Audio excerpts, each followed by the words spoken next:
Welcome back, everybody. Another episode of the postseason pod. We got rebuild series back at you. Started with the Blackhawks yesterday. I hope you guys, it was thought provoking and enjoyed that stuff. Today we're gonna move on. We're gonna go to an Eastern Conference team in the Metro. Sort of been at the bottom of the league for quite some time since they surprisingly overtook or surprisingly upset the Tampa Bay Lightning in the 2017 playoffs, I believe it was, first round. Um, so yeah, that's gonna be the Columbus Blue Jackets. They've been in, as I said, in the bottom of the league for quite the past few years. Haven't really quite gotten that lucky in the draft lottery. Never have solidified that first overall pick. Um, but yeah, I guess there's still time, still young in their rebuild. We're gonna go over some U23 core, some stats from their team this season, and then I have some contracts of note that I want to talk about and I think are worth discussing, and then a prime that's probably going to go to waste if things don't change here soon. So I'm going to start with the season stats. Their record this season through 31 games is 12, 14, and 5. Um, it's okay. It's not great. I think they expected different and better things. They obviously last year was a bit of a mess. They uh, they hired Pascal Vincent, and his philosophy did not align with letting young players loose, which this team really needed to do. So I think that sort of handicapped them a year with the head coach hiring that they made. He's obviously no longer the coach. They brought in Dean Evison, and he's sort of gelled with the players really well. He's been well liked in the past places he's been, like the Minnesota Wild. He wasn't let go because he was a bad coach. He was let go because his message wasn't getting across, and the players weren't carrying out his message very well onto the ice. So no faults for him in Minnesota. I think he's done a good job with this group thus far this year. And yeah, they also brought in a new GM this year, Don Waddell. They relieved Jarmo Kekalainen of his duties. Unfortunate because it's one of the better names in hockey. But on a serious note, Don Waddell seemed to come in all guns blazing, not afraid to, dangle moves out there, dangle names out there that he was going after. I think they were in on Martin Necas this summer, rightfully so, because Waddell came from Carolina. But yeah, I'm gonna go some stats for their season this year. They're a pretty high octane offense. They score a lot of goals. They average 3.23 goals a game, which is good for 11th in the league, which is pretty good for, you know, fans, a young team, young players. It's fun when you get to score goals. So if your team is averaging a lot of goals, then hey, it's fun. But on the flip side, they're obviously giving up a lot of goals as well. They're averaging 3.58 goals against per game, which is good for 30th in the league, which is not going to get it done. So yeah, I mean, I talk about this thing called, being fun bad when you can score a lot of goals but maybe lose 7-6. It's pretty fun. So yeah, they've sort of surprised some teams with some, high octane offense and scored a lot of goals in some games. And then they also score a lot, but they also give up a lot. And we'll touch on the giving up goals in a second. Special teams this year, power plays 18.1%, good for 24th in the league. Um, Not great. Um, One of their better talents missed 14 games. So, and Ken Johnson. So that probably dwindled the power play a little bit. I think there was a stretch where they were literally like the worst in the league. But yeah, and then their PK 72.9%, which is 27th in the league. That's not good either. Probably adds to their inability to keep the puck out of the net with the goals against per game stat. They have 30.8 shots per game, which is third in the league, which is pretty good. Obviously, it's not good if you're just shooting the puck from, outside the dots, not high danger chances. So I guess that's sort of a whatever stat, whichever way you look at it. And then they give up 28.45 shots a game, excuse me, 18th in the league. So pretty middle of the pack in the shots against. Shots per game is good. But as I was saying, with the goals against and the power penalty kill percentage, a glaring team issue this season is their team save percentage. It's 0.874, which is 31st in the league, second to worst. Goaltending has never been a strength ever since Bobrovsky left Columbus. So yeah, that's something that they need to shore up. I mean, it's not that big of a deal due to the fact that, they don't have that surefire goalie yet.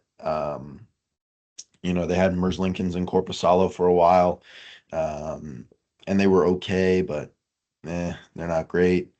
Um, so yeah, moving forward, I'm going to talk. This is a little bit related to the U23 core and the new general manager.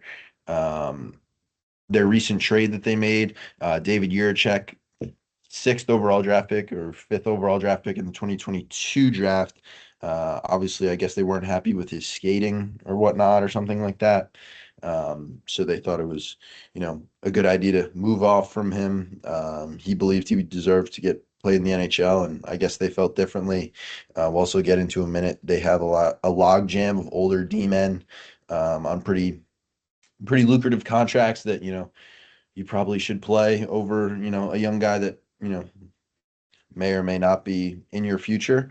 So yeah, I think it was just a little bit of a crossroads. They didn't see eye to eye, and hey, sometimes that's all it takes for a young player to get moved.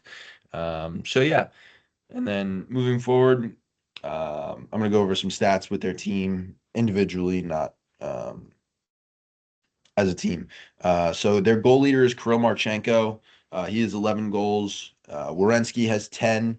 And then Monahan and KJ Kent Johnson are tied with 9 apiece for 3, or tied at third on the team in goals for 9 apiece, excuse me. That's pretty good. I think Werenski already being at 10 is lethal, and I'll get to Werenski in a minute, but yeah, getting that offensive production from the blue line. I believe Severson also has 8 goals. So, 18 goals between two defensemen is pretty good this early on in the year, 30 games in. Um, so, yeah. And then moving on to assists, Werenski 21, Marchenko with 18, and then Monahan in third at 16.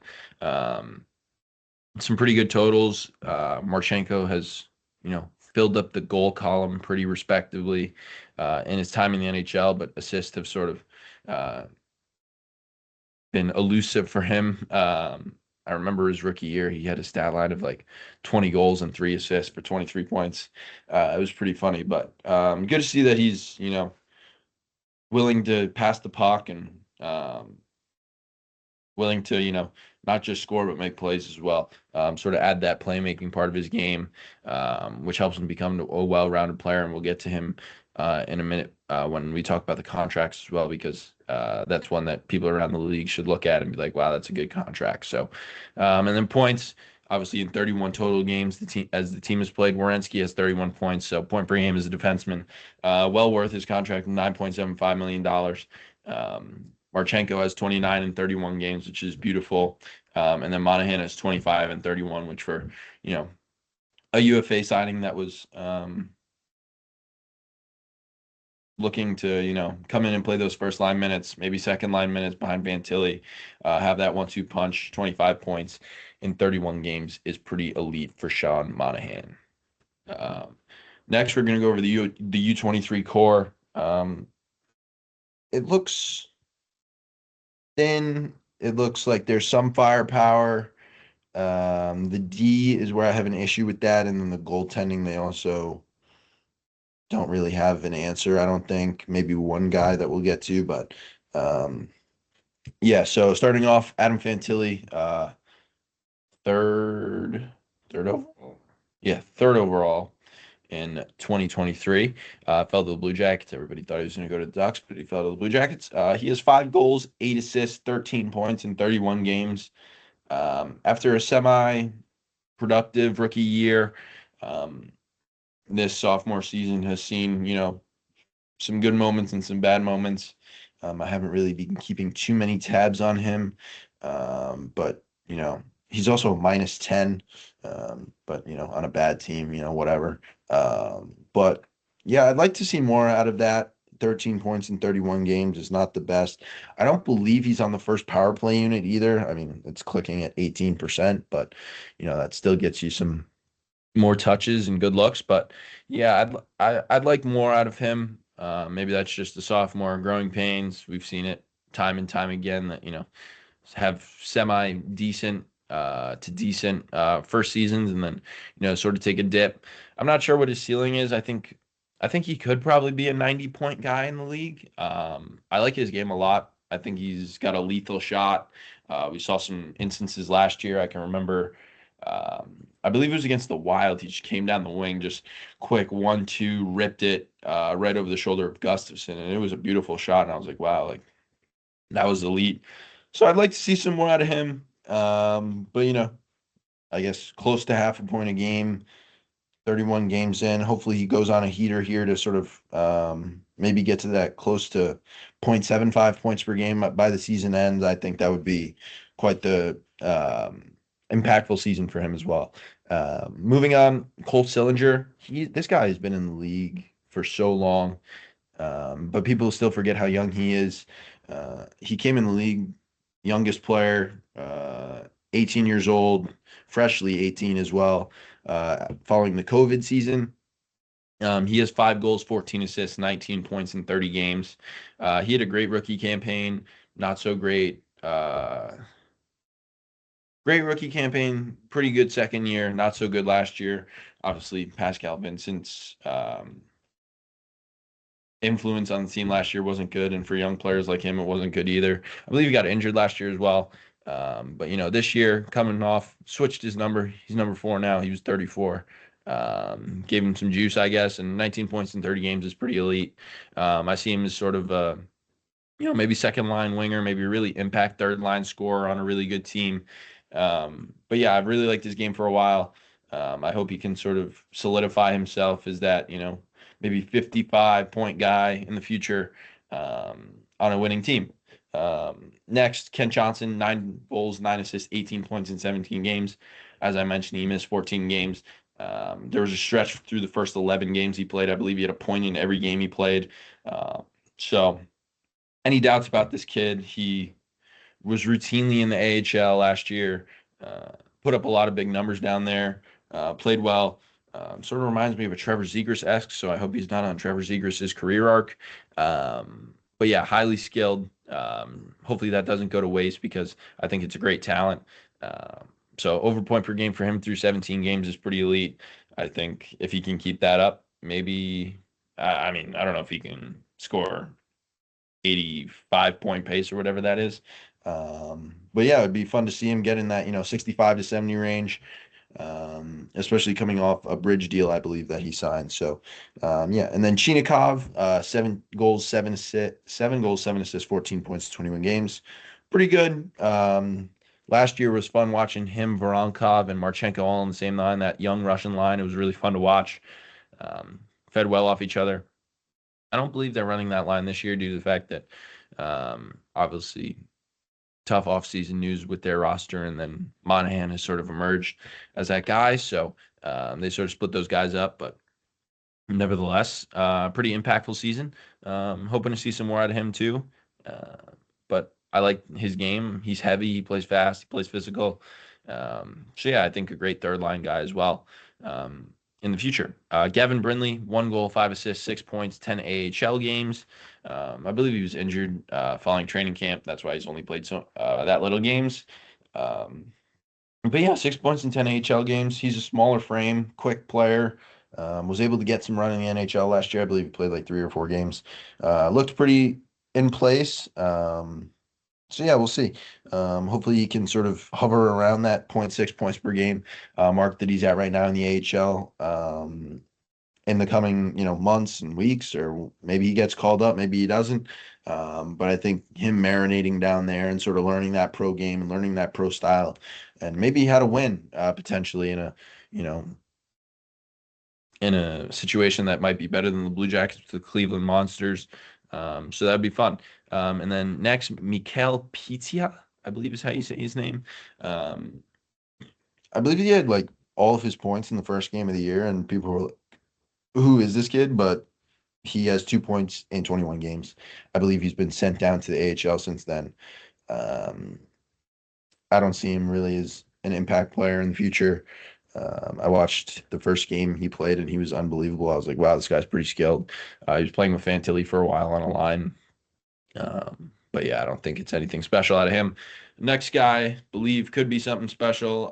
Lucas Del Belbaluz or Luca Del Belbaluz. Got some good run in the NHL last year. I believe he played around double-digit games, maybe a dozen games. This year he has 15 goals, 14 assists, 29 points in 25 AHL games for the Cleveland Monsters, which is pretty remarkable. Young player, over point per game, well over point per game in the AHL is what you love to see out of the development staff, out of the higher up staff. Just knowing that you have guys that are able to score at a high pace in the minors, gives you a good feeling inside. So yeah, props to him for having a great year. And I think he could, make an impact and make a mark on the Blue Jackets roster whenever they choose to call him up. Two more guys from junior before we get to some more, suspect situations with their U23 core. Only one suspect situation, actually. Luca Pinelli, 21 goals, 16 assists, 37 points in 22 games in the OHL for the Ottawa 67s. He's the captain of that team, another small frame guy. Plays with pace. He'll be on the Canadian World Junior team that's coming in the next coming weeks. So we'll see how he fares against the world's best 20 and under players or whatever it is, U20 players. And then Lucas Morelli. It's Luca Pinelli and Lucas Morelli, I believe. 42 points in 33 OHL games for Oshawa. I don't really know who this guy is, if I'm being honest. I think he was a later round pick for the Blue Jackets in a recent draft. But yeah, good for him that he's scoring at a high pace for Oshawa. Oshawa's a pretty good team. They got Beckett Seneca, who obviously drafted by the Ducks, who we'll do an episode on their rebuild here pretty soon. But yeah, and then moving on to the suspect situations that I was talking about, Jordan Dumais played in Halifax in junior. I believe he was going to play in the AHL this year, but he's on the IR at the moment. Not sure. I sort of remember hearing that it was season ending, but hopefully it's not. And then Caden Lindstrom. He is the suspect situation I was talking about. They drafted him fourth overall in the 2023 draft. He had, or notably, had the same neck procedure that Jack Eichel had. And that was pretty recent. I believe it was over the summer. Cam Robinson and EP Elite Prospects, Worker and Major Scout revealed yesterday that he would come back with plus or like around 20 games remaining, I believe. Or he might be out of the year. I think he was saying that about Roger McQueen. But yeah, I think he's potentially out for the year, which, loses a year of development, which honestly sucks. But yeah, they didn't waste. They used a high draft pick on him. He's got all the tools, really big frame, strong, fast, can shoot the puck. I think if he was on that Medicine Hat team with Gavin McKenna, he'd be putting up really big numbers and maybe making a case for the World Junior team this coming Christmas season. So those are the forwards that I was highlighting for the U23 core. Next, I'm going to move on to the defensemen. Denton Mateychuk, he's the guy you got to look out for. 7 goals, 16 assists, 23 points in 25 AHL games. This guy's dynamic. He won the WHL last year with the Moose Jaw Warriors. Real high octane offense first kind of guy. Not a liability though in the D zone. So good two-way guy looking to project sort of as a Werenski potentially if we're just looking within the organization. And then Charlie Elick, he's a bigger frame defensive defenseman, 6 points in 26 WHL games for the Brandon Wheat Kings. Maybe he turns into a good, solid bottom four D-man, maybe a bottom pair guy. And then next, Stanislav Svozil, 13 points in 22 AHL games for the Cleveland Monsters. So pretty good. Over half a point a game in the AHL as a D-man. He played junior in Regina with during those Connor Bedard years. So people obviously know he's high octane offense. He ran that power play in Regina. So looking like another two-way guy potentially. And when, they eventually move off some of the guys I'm going to talk about in the contracts, I think Mateychuk and Svozil will be the first guys to, be brought up if they want to fill those. If they either don't get young defensemen back in those deals or no defensemen at all, they bring up those two guys to see what they got. And the next guy I'm going to highlight, Andrew Strathman. He won defenseman of the year in the USHL 2 years ago, I believe, or maybe it was last year for Youngstown. 1 goal, two assists, 3 points in 12 games at University of North Dakota in the NCAA. True freshman, 3 points in 12 games is pretty good. I watched him play against Miami of Ohio when he scored his first career goal. It was a beautiful goal. Second round draft pick, I believe, 47th overall, last year's draft. So yeah, we'll see what he's got. I think he's got a bright future ahead of him. I think a lot of two-way D, a lot of offensive mind D that they have, but they don't have a lot of D, which I'm gonna touch on, and that's why I had an issue with the David Jiricek trade, and moving off that, you know, young right-handed defenseman so quickly. Goaltenders: Sergei Ivanov, 3.07 goals against, 906 save percentage in KHL. We'll see. Goalies are always just, you know, it's really tough to see how they're going to pan out.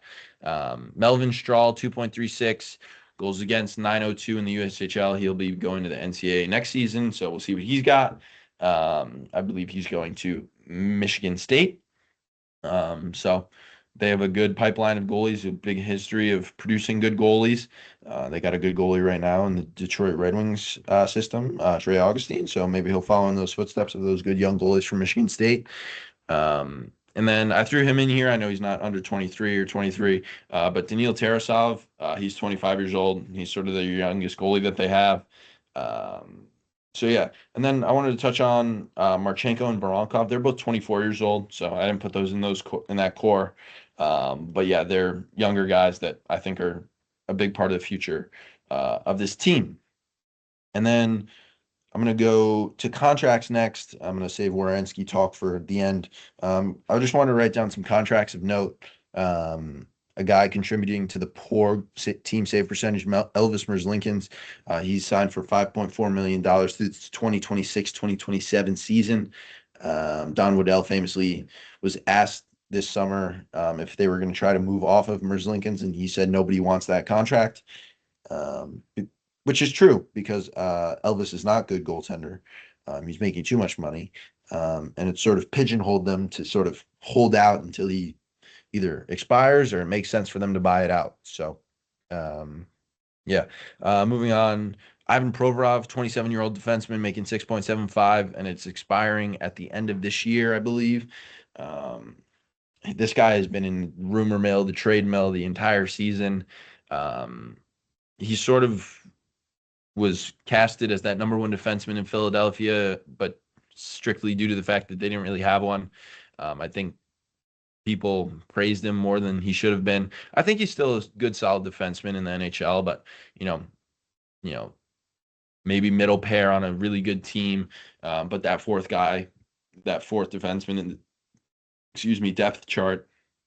But yeah, I don't think he's too bad. 6.75. I mean, it's high-end second pair money. I don't think he's a high-end second pair guy on a cup winning team, but yeah, not the worst contract in the world, but for a 27-year-old left-handed defenseman, it's not the worst. Damon Severson, 30-year-old right-handed defenseman, 6.25 through 2031. This contract is terrible. I don't know why they traded for it. They literally signed him in New Jersey and then traded him to Columbus like 20 minutes later. I think it was a sign and trade sort of thing. I don't know why you want a 30-year-old David Severson for the next 8 years or 7 years. But yeah, he sort of had a revelation this year. Has 8 goals, like I mentioned earlier, and sort of has gotten that offensive side of his game back, which is good to see for him. Not totally going to diminish that he's a quality NHLer, but for 6.25 for the next 7 years, it looks not the best right now. It'll look a little better in 2030 when the cap is going up. But yeah, we'll see what happens with him in the future. Getting on the older side, so it is what it is. Sean Monahan, 5.5 for the next 5 years through 2029. It's worked out well. It's worked out really well so far. As I said, 25 points in 31 games this year. Brought into play, obviously, with Johnny Hockey. We're not going to touch on that because that sort of is a sore subject for, the entire league, myself included. I was a big fan of his as well. So yeah, and then next, Erica Branson, 4 million for the next 2 years through 2026. He's been not the best. Um, so maybe they move off of him next year if somebody needs a big physical shot blocking right hand D at the deadline. So yeah, and then I'm gonna go on the flip side of the contracts, to a good contract. We got Kirill Marchenko, 3.85 through 2027. Like I said earlier, this is a steal at the moment. This guy's putting up near point per game pace at $3.85 million.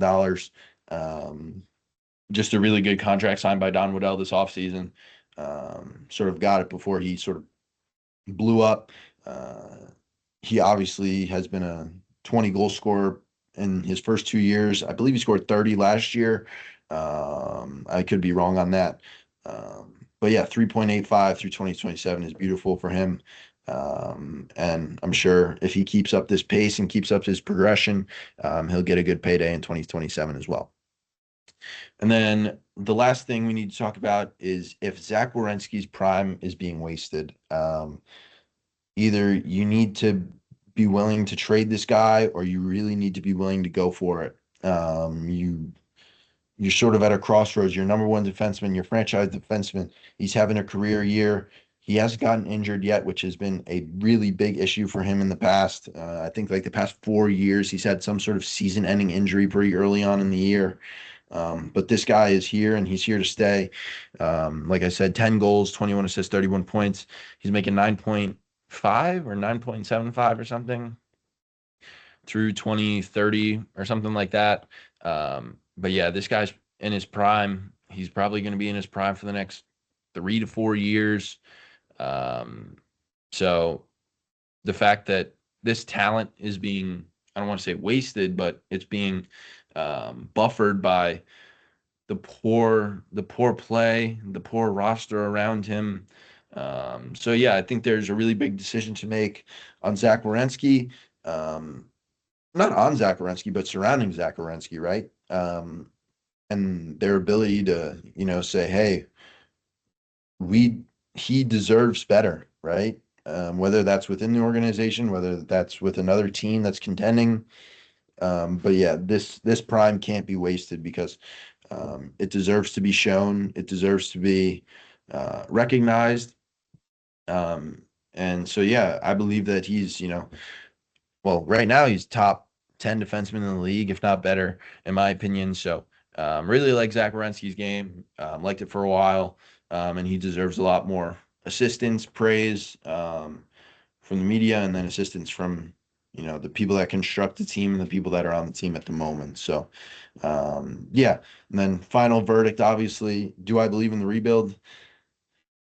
I think it's hard to say. I think there's not a lot of firepower. There's not a lot of depth. I think it's still in the early stages, unfortunately. I think the UFA signings they made this year would have, sort of in Monahan, sort of have been like, all right, we have a few years until we really need to be super good.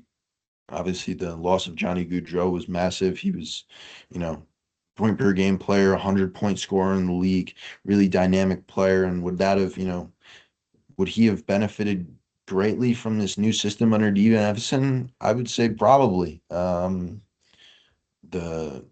The powerful goal scoring, the high octane offense.